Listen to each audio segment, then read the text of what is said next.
നമസ്കാരം, ഞാൻ doctor Ajin ഡാസ്. Kulathur Santhigiri Ayurveda സിദ്ധവൈദ്യശാലയിൽ consulting ഫിസിഷ്യനാണ്. നമ്മളിന്ന് ഡിസ്കസ് ചെയ്യാൻ പോകുന്നത് കഴുത്തുവേദനയും അവയുടെ ആയുർവേദത്തിലുള്ള പരിഹാര മാർഗ്ഗങ്ങളെക്കുറിച്ചാണ്. ദിനചര്യയുടെ ഭാഗമായിട്ടുള്ള ഒരു അസുഖം എന്നോണം നമുക്കിന്ന് കഴുത്തുവേദനയെ നമുക്ക് പറയാനായി സാധിക്കും.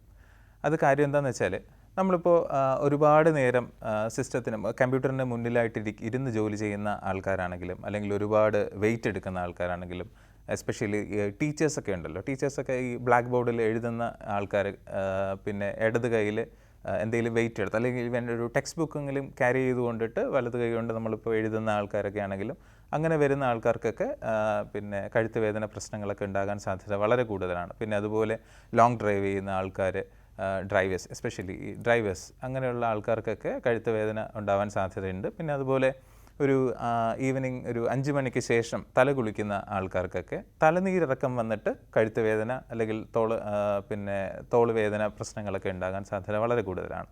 അപ്പോൾ നമ്മൾ ഈ ഒരുപാട് സിസ്റ്റം യൂസ് ചെയ്യുന്ന ആൾക്കാരാണെങ്കിൽ, അപ്പോൾ ചില ആൾക്കാരിങ്ങനെ കമ്പ്യൂട്ടറിൻ്റെ മുന്നിൽ നേരെ ഇരുന്നിട്ട് അഭിമുഖമായി ഇരുന്നു കൊണ്ട് നേരെ നിവർന്നിരുന്ന് ജോലി ചെയ്യുകയാണ് സാധാരണ ചെയ്യാനുള്ളത്. അപ്പോൾ നമുക്ക് കുറച്ച് കംഫർട്ടിന് വേണ്ടിയിട്ട് കുറച്ചൊന്ന് മുന്നോട്ട് ബെൻഡ് ചെയ്തോ അങ്ങനെയൊക്കെ വരുന്ന ആൾക്കാർക്കൊക്കെ ആണെങ്കിലും ഈ കഴുത്തുവേദന പ്രശ്നങ്ങളൊക്കെ ഉണ്ടാകാൻ സാധ്യതയുണ്ട്. അപ്പോൾ അങ്ങനെ വരുന്ന ആൾക്കാർ, അപ്പോൾ അങ്ങനെ ബുദ്ധിമുട്ടുള്ള ആൾക്കാരാണെങ്കിൽ അവർ ചെയ്യാനുള്ളതെന്ന് വെച്ചാൽ ഒരു 20-25 മിനിറ്റ് കണ്ടിന്യൂസ് ആയിട്ട് ജോലി ചെയ്യുക. അതിനുശേഷം ഒന്ന് കഴുത്തുകൊണ്ട് ഒന്ന് rotation, clockwise and anticlockwise rotation rotation കൊടുക്കുക. പിന്നെ അതുപോലെ up and down, left right, അങ്ങനെ കുറച്ച് മൂവ്മെൻറ്റ്സ് കാര്യങ്ങളൊക്കെ വൃത്തിയായിട്ട് കൊടുക്കുക.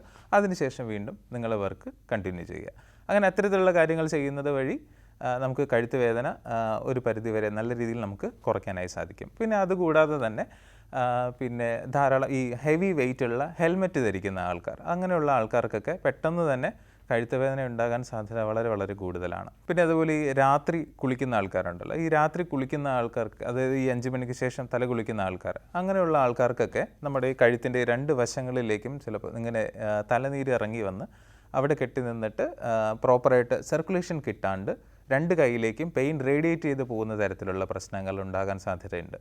അപ്പോൾ അത്തരത്തിലുള്ള ആൾക്കാർ കഴിവതും 5 മണിക്ക് മുന്നേ ആയിട്ട് തല കുളിക്കാൻ ശ്രമിക്കുക. പിന്നെ ഇത്തരത്തിലുള്ള തലനീരിറക്കം പോലുള്ള പ്രശ്നങ്ങൾ കൊണ്ടുള്ള കഴുത്തുവേദനയാണെങ്കിൽ, അപ്പോൾ അത്തരത്തിലുള്ള ആൾക്കാർക്ക് ലേപങ്ങൾ അപ്ലൈ ചെയ്തുകൊണ്ട്, ആദ്യം നമ്മുടെ ആയുർവേദത്തിൽ നാഗരാതി, ജടാമയാതി, കൊട്ടൻചുക്കാതി തുടങ്ങിയ അനവധി ലേപങ്ങളുണ്ട്. അപ്പോൾ അതിൽ അനുയോജ്യമായ ഒരു ഡോക്ടറെ കൺസൾട്ട് ചെയ്ത് അനുയോജ്യമായ ലേപങ്ങൾ അപ്ലൈ ചെയ്തുകൊണ്ട് ആദ്യം ആ നീര് മാറ്റിയിട്ട് അനുയോജ്യമായ തൈലം അവിടെ, ഇപ്പോൾ അങ്ങനെ ബുദ്ധിമുട്ടുള്ള ആൾക്കാരാണെങ്കിൽ കർപ്പൂരാദി പോലുള്ള, പിന്നെ പ്രസാരണ്യാദി, നമ്മുടെ ബലാതൈലം പോലുള്ള തൈലങ്ങളൊക്കെ അപ്ലൈ ചെയ്തിട്ട് അതിനുശേഷം ഒരു 20-25 മിനിറ്റ്സിന് ശേഷം ഒന്ന് ചെറിയ കിഴികളൊക്കെ അപ്ലൈ ചെയ്യുന്നത് വളരെ നല്ലതായിരിക്കും. അപ്പോൾ അങ്ങനെ ചെയ്യുന്നത് കഴുത്തുവേദന ഒരു പരിധിവരെ വളരെ നല്ല രീതിയിൽ നമുക്ക് കുറയ്ക്കാനായി സാധിക്കും.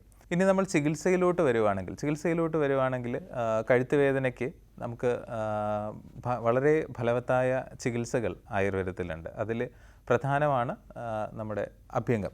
ഉചിതമായ തൈലം ഉപയോഗിച്ചുള്ള അഭ്യംഗവും തുടർന്നുള്ള ഇലക്കിഴി അല്ലെങ്കിൽ ജംബീര പിണ്ടസ്വേദ അല്ലെങ്കിൽ നാരങ്ങക്കിഴി അല്ലെങ്കിൽ ഞവരക്കിഴി, അത് അനുയോജ്യമായ എന്താണെന്ന് വെച്ചാൽ അത് ഫിസിഷ്യൻ പറയുന്നതനുസരിച്ച് അത് ചെയ്യുക.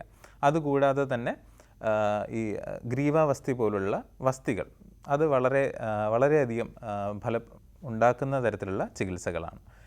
ഇത്തരത്തിലുള്ള ചികിത്സകൾ ചെയ്യുന്നതിലൂടെ നമുക്ക് കഴുത്തുവേദന വളരെ നല്ല രീതിയിൽ കുറയ്ക്കാനായി സാധിക്കും.